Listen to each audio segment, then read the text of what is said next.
भाग्य, कर्म और जीवन के सत्य पर अनेकों समय से विचार होते रहे हैं। प्राचीन भारतीय दर्शन में यह प्रश्न हमेशा उठता रहता है कि क्या इंसान का भाग्य जन्म से पहले तय होता है। इस पर एक अद्भुत संवाद हुआ था द्वारका नगरी में, जहाँ श्री कृष्ण और नारद जी के बीच एक गहन चर्चा हुई थी। यह संवाद हमें न केवल भाग्य के रहस्यों को समझने की दिशा दिखाता है, बल्कि यह भी दर्शाता है कि जीवन में कई पहलू हमारी समझ से परे होते हैं। वीडियो को आधा अधूरा देखने की गलती बिल्कुल भी नहीं करें, क्योंकि यह गरुड़ पुराण की ज्ञानवर्धक प्रस्तुति है जो आपके जीवन से जुड़ी हुई है।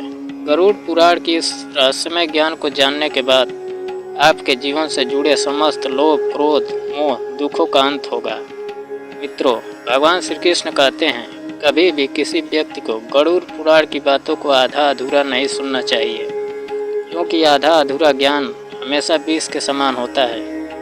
इसलिए मित्रों, आपसे यही आग्रह है, आप इस वीडियो को बिना स्किप किए अंत तक जरूर देखिए। साथ ही इस वीडियो को एक लाइक करके चैनल को अवश्य सब्सक्राइब कर लीजिए। और हाँ दोस्तों, कमेंट बॉक्स में जय श्री कृष्ण लिखकर ईश्वर को आप अपना आभार व्यक्त जरूर कर दीजिए। इससे आपके जीवन से सभी दुखों का अंत होगा। तो आइए दोस्तों, जानते हैं हम गरुड़ पुराण में श्री कृष्ण ने क्या बताया है। एक दिन श्री कृष्ण अपने दिव्य आसन पर बैठे हुए थे। उनका रूप साक्षात भगवान का रूप था और उनकी आंखों में संपूर्ण ब्रह्मांड समाया हुआ था। द्वारका नगरी में हर कोई उनके दिव्य दर्शन के लिए ललायित रहता था। तभी अचानक भगवान के पास नारद जी पहुँचे। नारद जी ने हमेशा की तरह नारायण नारायण का उच्चारण करते हुए श्री कृष्ण के चरणों में प्रणाम किया। नारद जी देवताओं के संचारक हमेशा जिज्ञासु रहते थे और किसी न किसी विषय पर भगवान से ज्ञान प्राप्त करने का प्रयास करते रहते थे।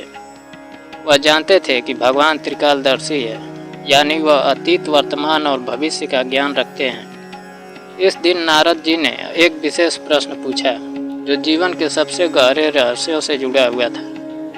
नारद जी ने भगवान श्री कृष्ण से पूछा, हे प्रभु, आप सर्वज्ञ हैं, त्रिकालदर्शी हैं। मैं हमेशा सुनता हूँ कि मनुष्य का भाग्य पहले से ही तय होता है। क्या यह सच है? क्या जो कुछ भी हम अपने जीवन में अनुभव करते हैं वह हमारे जन्म से पहले ही लिखा होता है, या फिर क्या हमारे पिछले जन्मों के कर्मों का फल है? श्री कृष्ण ने मुस्कुराते हुए नारद जी की ओर देखा और कहा, नारद, यह प्रश्न बहुत गहरा है। जीवन का भाग्य केवल एक कारक पर निर्भर नहीं करता, यह तो एक जटिल मिश्रण है जिसमें जन्म के पहले, जीवन के दौरान पिछले जन्मों के कर्मों का प्रभाव होता है। श्री कृष्ण ने नारद जी को समझाते हुए कहा, मानव जीवन के भाग्य के विषय में बात करने से पहले यह समझना जरूरी है कि ब्रह्मा द्वारा रचित यह संसार एक स्वचालित प्रणाली के तहत कार्य करता है। इसमें हर व्यक्ति का जन्म, उसका जीवन और उसकी मृत्यु सब कुछ एक दिव्य योजना के अनुसार होता है। लेकिन यह योजना सिर्फ भाग्य पर निर्भर नहीं है, यह भी हमारे कर्मों पर निर्भर करती है। तुमने कहा है कि क्या भाग्य जन्म से पहले तय होता है। सच कहूँ तो केवल आंशिक रूप से सत्य है। मानव जीवन में जो घटनाएं घटित होती है वह उसके कर्मों का परिणाम होती है। जब एक व्यक्ति जन्म लेता है तो उसकी आत्मा के साथ कुछ विशेष गुण और कर्म जुड़ी होती है।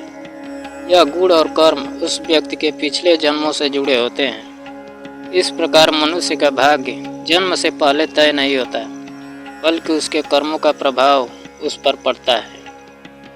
श्री कृष्ण ने आगे कहा, हर व्यक्ति का जीवन एक कड़ी है जो पिछले जन्मों के कर्मों से जुड़ी हुई होती है। जो अच्छे कर्म किए होते हैं उनका परिणाम अच्छे रूप में दिखाई देता है, और जो बुरे कर्म किए होते हैं उनका परिणाम बुरे रूप में सामने आता है। लेकिन यह ध्यान रखना जरूरी है कि इन सबके बीच एक छवि भगवान की भी होती है, जो प्रत्येक जीव के जीवन को दिशा प्रदान करते हैं। नारद जी ने भगवान की बातों को समझने की कोशिश की और पूछा, तो क्या इसका मतलब है कि हमें सिर्फ अपने कर्मों पर ही ध्यान देना चाहिए और हमें भाग्य पर विश्वास नहीं करना चाहिए? श्री कृष्ण ने उत्तर दिया, नहीं नारद, भाग्य पर विश्वास रखना भी महत्वपूर्ण है, लेकिन इसका सही अर्थ समझना चाहिए। भाग्य हमारे कर्मों का परिणाम होता है, लेकिन यह भगवान की अनुकंपा और मार्गदर्शन से भी प्रभावित होता है। जैसा कि तुम जानते हो, जब व्यक्ति अपने कर्मों में भगवान का स्मरण करता है तो भगवान उसकी मदद करते हैं। इसलिए जीवन में भाग्य का महत्व है, लेकिन उसे अपनी मेहनत और साधना से संतुलित करना चाहिए। भगवान श्री कृष्ण ने नारद जी को आगे बताया, हर व्यक्ति का भाग्य और जीवन एक सीधा रास्ता नहीं है, वह एक जटिल वेब की तरह है, जिसमें हर कड़ी पर कर्म, आस्था, इच्छाएं और भगवान का आशीर्वाद मिलकर एक नई दिशा बनाते हैं। और इस रास्ते में जब कोई व्यक्ति अपने कर्मों को सही दिशा में करता है तो उसका भाग्य अपने आप अच्छे रूप में बदलने लगता है। नारद जी ने भगवान की बातें सुनी और कहा, हे प्रभु, अब मैं समझ गया हूँ कि भाग्य और कर्म दोनों एक दूसरे से जुड़े हुए हैं। यदि हम अपने कर्मों को सही दिशा में लगाएं तो हम अपने भाग्य को भी सही दिशा में बदल सकते हैं। भगवान श्री कृष्ण ने मुस्कुराते हुए कहा, हाँ नारद, यही सत्य है। जीवन में भाग्य का खेल भी है, लेकिन अगर तुम अपने कर्मों को सही तरीके से करोगे और भगवान के प्रति अपनी आस्था बनाए रखोगे तो तुम्हारा भाग्य हमेशा तुम्हारे पक्ष में होगा। भगवान श्री कृष्ण और नारद जी के इस संवाद से यह स्पष्ट होता है कि मनुष्य का भाग्य न केवल जन्म से पहले तय होता है, बल्कि यह पिछले जन्मों के कर्मों और वर्तमान के जन्म के कर्मों का मिश्रण होता है। भाग्य और कर्म के बीच संतुलन बनाए रखना जीवन की सफलता और संतोष का मार्ग है। इस कहानी से हमें यह समझने की आवश्यकता है कि जीवन में किसी भी घटना का कारण सिर्फ भाग्य नहीं होता, बल्कि हमारे कर्मों का भी उस पर गहरा असर होता है। अगर हम अपने कर्मों को अच्छे से निभाएं और भगवान की कृपा बनाए रखें तो हमें अपने जीवन में अच्छे परिणाम प्राप्त हो सकते हैं। इसलिए हम सभी को अपने कर्मों को संजीदगी से करना चाहिए और साथ ही भाग्य के प्रति विश्वास और आस्था रखनी चाहिए। दोस्तों, अगर कहानी अच्छी लगी हो तो लाइक और सब्सक्राइब करें।